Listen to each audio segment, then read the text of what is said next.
మూగబోయిన గొంతులో రాగమెవరు తీసెదరో, ఆ జీరబోయిన గొంతులో జీవమెవరు పోసెదరో. ఆ తుపాకులకు ఎదురు నడిచినా నా తూటనెవరు దాసెదరో, మూగబోయిన గొంతులో రాగమెవరు తీసెదరో. గద్దరన్నలో మీకు బాగా ఇష్టమైన పాట? ఆయన నోట ప్రతి పాట హోలే హోలో హోలియా హోలా బలే బలే బలే బలే బలే హా. మీకు కంటోన్మెంట్ ఎమ్మెల్యేగా అవకాశం ఇచ్చారు, అక్కడ మీరు ఓడిపోయారు. ఒక సాంస్కృతిక సారథి చైర్మన్ చేయడంలోనే అంతర్యం ఏమిటి?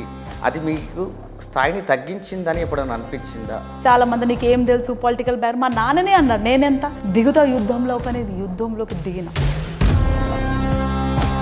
కానీ నా రాజు గెలిచిండు, నా రాజ్యం గెలిచిండు, అదే గద్దరన్న కోరిక. మేము తెలంగాణ ఉద్యమంలో మేము ఆడి పాడి గ్రామాలన్నీ చైతన్యం చేసి మా జీవితాలను అంతా తెలంగాణ ఉద్యమంలో పెట్టిన మాకు ఒక భరోసా అనేది మాకు కల్పించాలి కదా అనే ఒక ఆవేదన నేను వాళ్ళలో చూశాను. అందుకని మీ ముందు నేను ప్రస్తావన. సో ఇప్పుడు ఏం చేయగలుగుతాం అనేది వచ్చి 1 month అయింది కాబట్టి ఫస్ట్ ఆఫ్ ఆల్ ఏం చేయాలి, జీతాలు కరెక్ట్ చేయడం, వాటి మీద ఫోకస్ చేసి ఉన్నారా ఇప్పుడు జీతాలు? ఆల్రెడీ కాంగ్రెస్ పార్టీ వచ్చిన తర్వాత 3 నెలలకు ఒకసారి జీతాలు, ఒకటే కదా అన్ని డిపార్ట్మెంట్లో అలాగే ఉంది.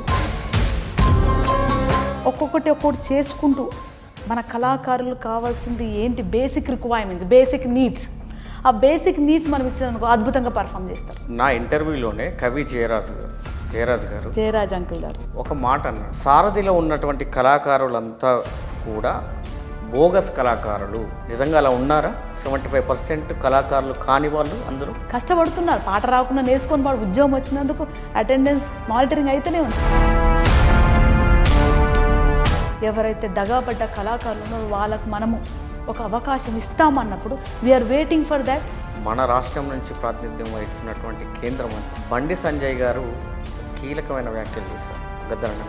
గద్దర్కు ఎందుకు ఇవ్వలేదని రేవంత్ రెడ్డి ప్రశ్నిస్తే, గద్దర్కు ఎందుకు ఇస్తాము, తను నక్సలైట్ భావజాలం కలిగిన వ్యక్తి, తను ఒక నక్సలైటు, మా కార్యకర్తలను చంపాడు, మా నాయకులను చంపాడు, పోలీసులను చంపాడు. ఆ గడ్డ తెచ్చిపెట్టిన గొప్ప యోధుడు గురించి అట్లా మాట్లాడమనేది ఎంత వ్యతిరేకత వచ్చిందో నిజం కళ్ళ ముందు కనిపిస్తూనే ఉంది. What is Naxalism? I will give you my own opinion out of my experience is my childhood. No, that will not end up telling what is Naxalism. You can tell us. Right? Not end up. Yes, Naxalism అంటే దొంగల, హైదరాబాద్లో ఎన్ని దొంగతనాలు జరుగుతున్నాయి, రేపిస్టుల, దొంగ రాజకీయ నాయకుల, దళారీల, భూదందాలు చేసేటోళ్ళ, liquor దందాలు చేసేటోళ్ళ, రైట్, డ్రగ్స్ దందాలు చేసేటోళ్ళ. ఏమిటి మరి వాళ్ళు నక్సలైట్ అంటే? మా నీళ్ళు మాకు వదిలేయండ్రి, మా చింపురు గుడిసె మాకు వదిలేయండ్రి, మా పాసిపోయిన మా భూమి వదిలేయండ్రి అని గట్టిగా అడిగినందుకు నక్సలైట్ అయిపోయింది. గద్దరన్నకు బీజేపీ ప్రభుత్వం అవార్డు ఇవ్వదని తెలుసు, అయినప్పటికీ కూడా కావాలని రేవంత్ రెడ్డి గారు వాంటెడ్లీ పంపించి బీజేపీని, కేంద్ర ప్రభుత్వాన్ని బదనాం చేయడం కోసం మాత్రమే. అది ఇప్పుడు మీరు అడుగుతున్న క్వశ్చన్, కావాలని పంపించడేమో. If you just say Telangana the biggest icon, Gaddar గారికి ఇవ్వలేదు అనడం అనేది తప్పు. ఆస్తుల తగాదాలో, ఆస్తుల వివాదంలో సూర్యం, పెన్నెల ఇద్దరు ఘర్షణ పడ్డారు అనే.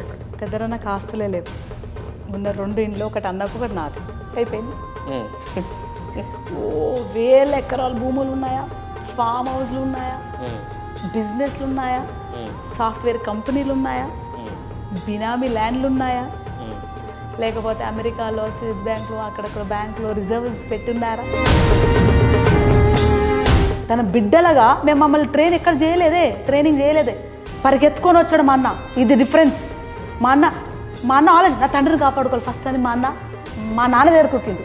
నేను ఎమోషనల్, అరే మా అయ్యను కొడతావరా, చంపుతారు, నిన్ను చంపుతా అని రాళ్ళు తీసుకొని 2 కిలోమీటర్లు ఉరికిపించిన చిన్న ఆడబిడ్డని నన్ను చూసి ఆ దుండగులు, గన్నులున్న దుండగులు కారేసుకొని 100 కొట్టుకుంటా బయలుదేరిన 2 కిలోమీటర్లు పరిగెత్తి నంబర్ తీసుకొని వచ్చింది. That is the difference between Vennela and ఇప్పుడు సూర్యకిరణ్ తప్ప వెన్నెల తప్ప చెప్పారు.